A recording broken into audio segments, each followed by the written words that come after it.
shadows in the attic. As evening cast its gentle, shadowy embrace over the Langston home, Marjorie Langston climbed the narrow, creaky stairs leading to the attic.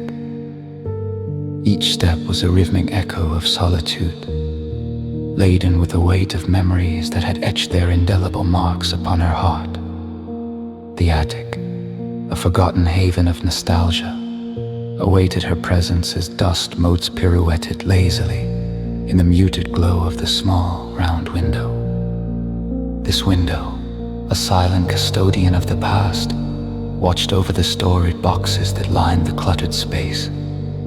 Shadows stretched languidly across the cardboard containers, each holding within a chapter from her life with Elliot, her late husband.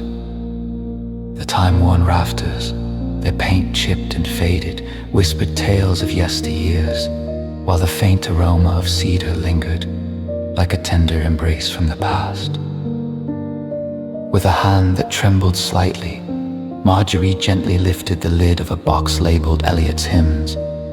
The scent of aged paper wafted up, fragrant with the love they had deeply shared.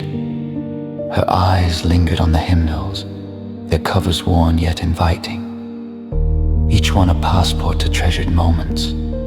As her fingers brushed across the musical notes, they seemed to serenade her heart with a familiar melody, each note a step along the once shared path with Elliot. The warmth of the hymn was a soothing balm, and her hum wove itself with the rustling leaves outside the window.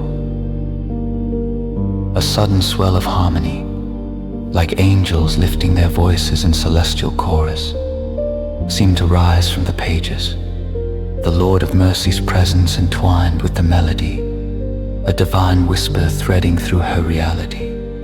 But, like a dream fading with the dawn, the moment dissolved, leaving Marjorie alone with her memories once more.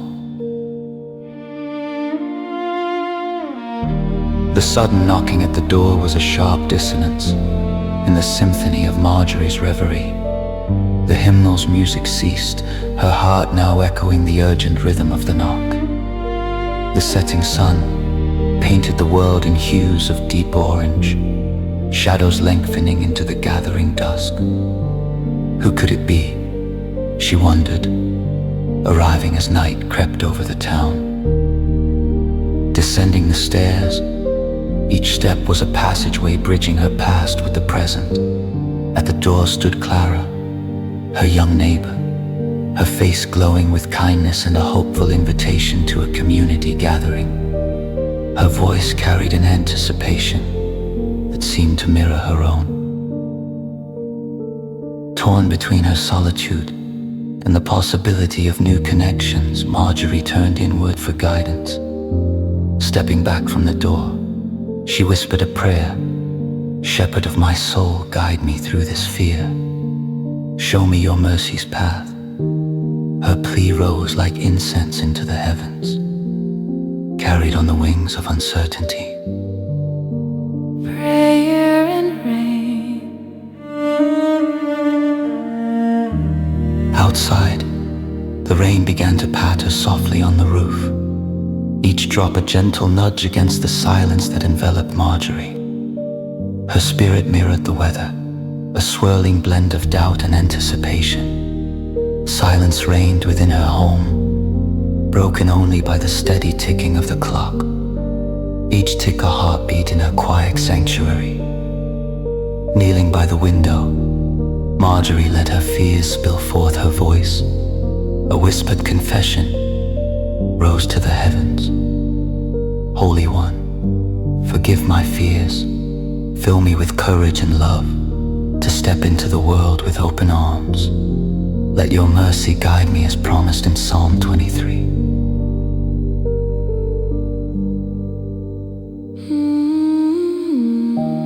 In response, the rhythm of the raindrops transformed into a comforting symphony.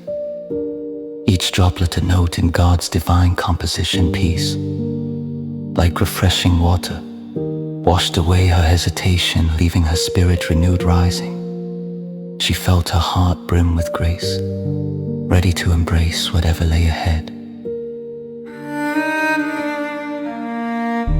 Stepping into Mercy, wrapped in her coat, Marjorie walked alongside Clara toward the community center. Their shared conversation a shelter against the night.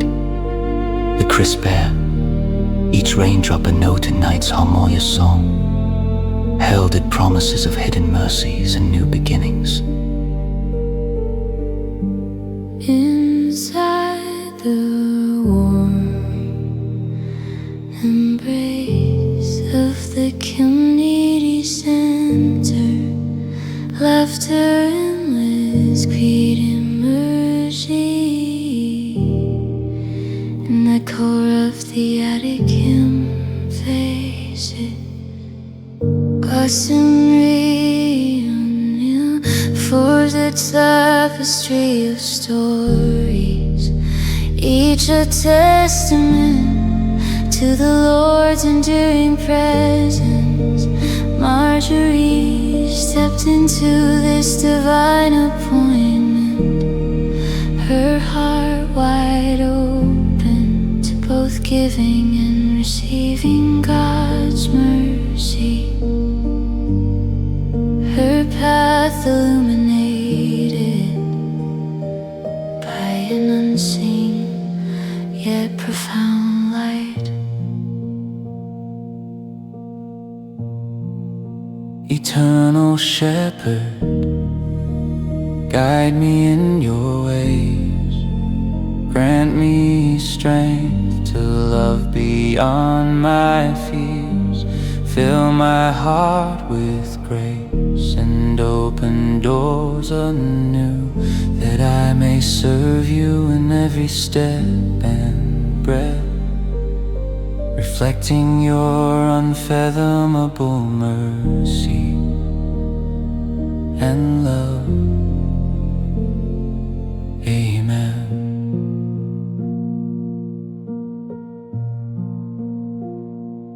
Amen.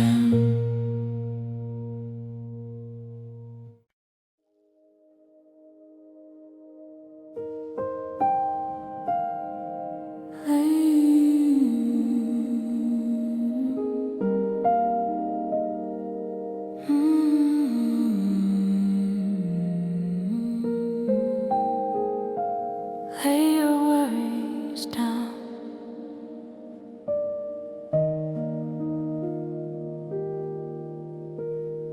Acti, the vigil. The hallway lights flickered gently, casting soft shadows upon the polished floors of St. Andrew's Hospital. The linoleum gleamed under the pale glow, whispering secrets of countless feet that had tread this path before. Outside, winter's breath mingled with the soft rain, tapping a rhythmic prayer against the windows like a celestial choir, murmuring softly in the night. I sat alone in the sterile corridor, the air thick with antiseptic and unspoken fears. My fingers wrapped around a lukewarm mug of chamomile tea, its steam fading into the crisp night air. The clock ticked in relentless cadence, an unyielding reminder of the passing hours since my father's heart attack. Each tick was a tiny hammer, chiseling away at my resolve. I whispered a prayer, the first of many that night, my voice barely more than a breath. Holy One, Shepherd of my soul, I need you now. Please guide the doctors, hold my father's heart in your hands. I don't know what to do, calm my fear. words echoed softly in the silent hallway, swallowed by the stillness as I stared at the muted colors of the hospital walls, a palette of blues and grays that mirrored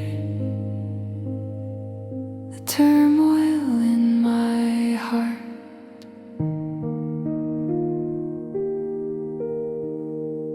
Nurse Elise moved silently, a watchful presence clad in blue scrubs, her footsteps a quiet song of compassion. Her eyes, kind and understanding, met mine. Briefly she nodded, a subtle acknowledgement of the turmoil within me. Her movements were gentle, like a guardian angel slipping past the veil. And in her quiet service I sensed the presence of a divine witness. A gentle nudge, hours passed like slow-moving shadows, a timeless drift through night's embrace. The rain continued its gentle prayer outside, each drop a reminder of the tears I refused to let fall. My phone sat heavy in my pocket, a silent testimony to my unresolved burdens. It felt like a stone, anchoring me to a past I couldn't shake. I had not spoken to my brother in years, a rift torn by words unspoken and regrets long buried. Memories of childhood laughter and shared secrets surfaced, haunting the edges of my consciousness. As the night deepened, I felt a nudge, a gentle divine whisper urging me to release my burdens, to lay them down. Lord of mercy, I prayed again, my voice a trembling leaf in stormy winds. I am afraid to reach out, but if this is your will, grant me the courage to mend what is broken.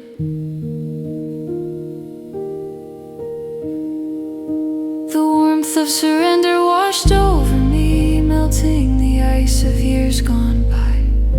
With trembling fingers I retrieved my phone from my pocket, scrolling to his number, a name that had lingered on my screen but never rung. I closed my eyes, offering my fear into the hands of the one who held the stars. I pressed call.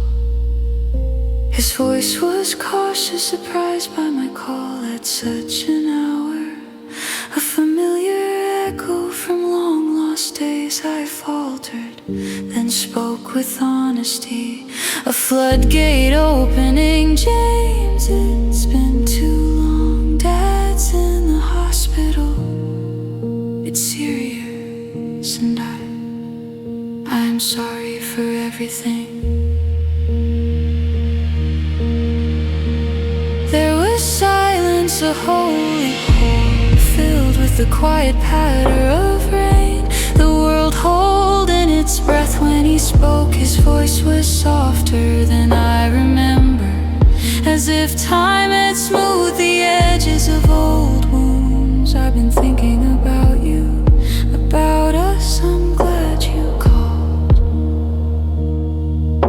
We talked for what felt like a renewal, a spring rising beneath winter's thaw. The words exchanged were not magic, but seeds of new beginnings, perhaps sprouting into something more than mere reconciliation. We agreed to meet, to be present together, no longer strangers carved by pride. It was a tentative step on a new path, illuminated by grace. The dawn of hope, in with the promise of soft light, pulling the colors of dawn from the night's canvas in a gentle embrace. The sky blushed with pinks and golds, a divine artist's masterpiece. once a reminder of the vigil we had shared, she offered a small smile, a witness to the divine unfolding before us. The doctor's words were hopeful, a miracle they called it. My father would recover, touched by the hands of skilled healers, and the gentle love of the Lord who heard my cries. My heart, once a heavy stone, now beat with gratitude.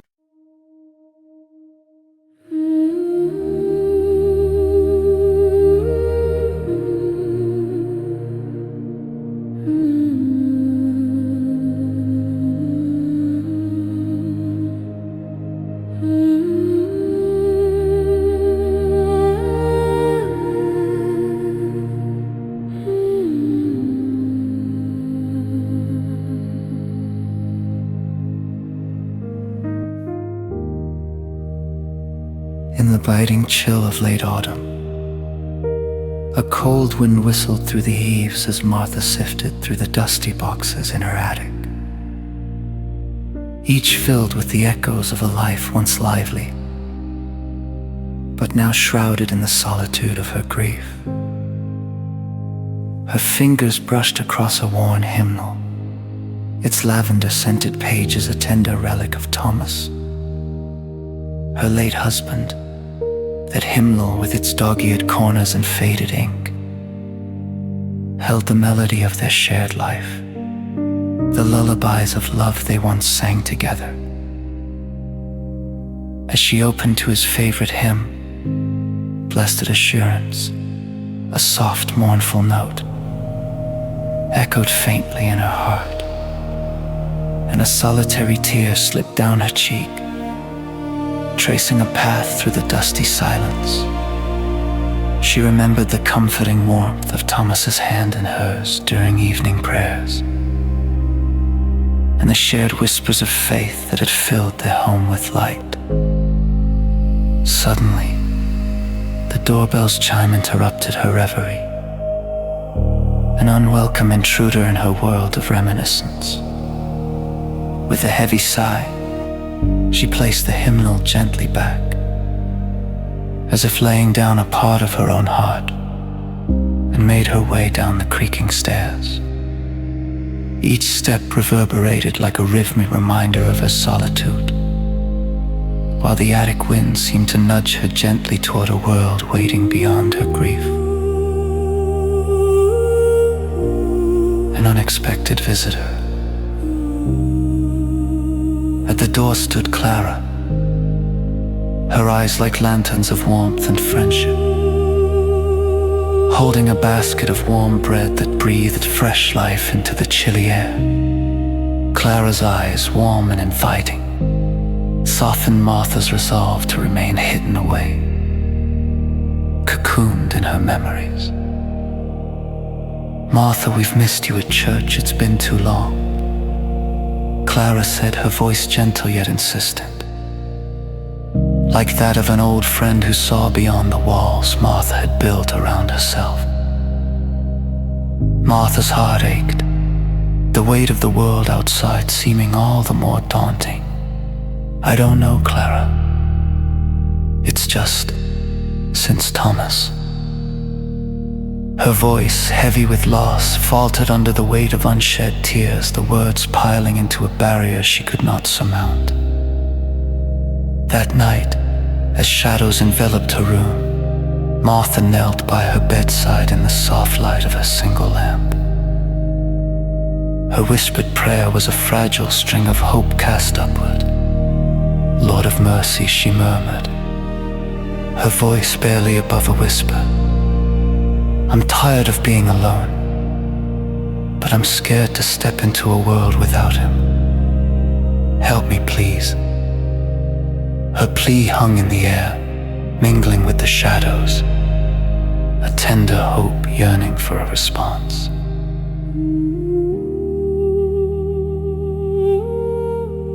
The call to community. Winter's icy grip slowly yielded to the gentle thaw of spring. Each bud outside the window a reminder of life's resilience. Martha felt a stirring within her soul, an echo of the new life emerging from the earth. The old hymnal in her attic seemed to beckon her, a beacon guiding her to sow for a new life, as Thomas once did. One morning, bathed in the gentle gold of dawn's promise, Martha ascended the attic steps again. This time, she opened the hymnal purposely and began to sing. Her voice, at first tentative, gradually grew stronger, blending with the rustle of leaves as if nature itself joined her hymn. Lord Shepherd of my soul, she prayed, her heart wide open, I surrender my fear and solitude. Guide me to plant seeds of faith and hope. Her prayer was a vow, a declaration of her intent to embrace the world anew. Stepping into new light. When Clara knocked again, Martha opened the door wide, the sunlight spilling into her home as she welcomed the world anew. Together they walked to church, the morning light warm on their shoulders, their shared journey beginning with each step, each stride a testament to Martha's resolve to reconnect. In the church garden, Martha worked alongside familiar faces, hands mingling in the soil, her heart unfolding like spring blossoms. The scent of the earth mingled with the laughter of newfound friendships. As conversations flowed and laughter mingled with memories shared, Martha found herself living anew, her heart rich with the love and purpose she feared was lost forever. You're planting seeds, Clara observed with a smile, seeds for the life to come.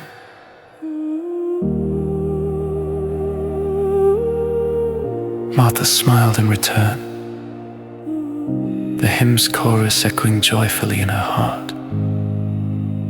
She felt the Lord's gentle guidance, leading her from grief to community, from solitude to service, a journey of renewal.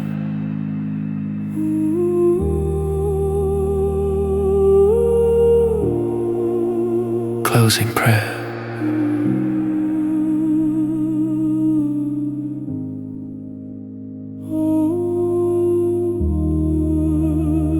In my fear and solitude, you found me.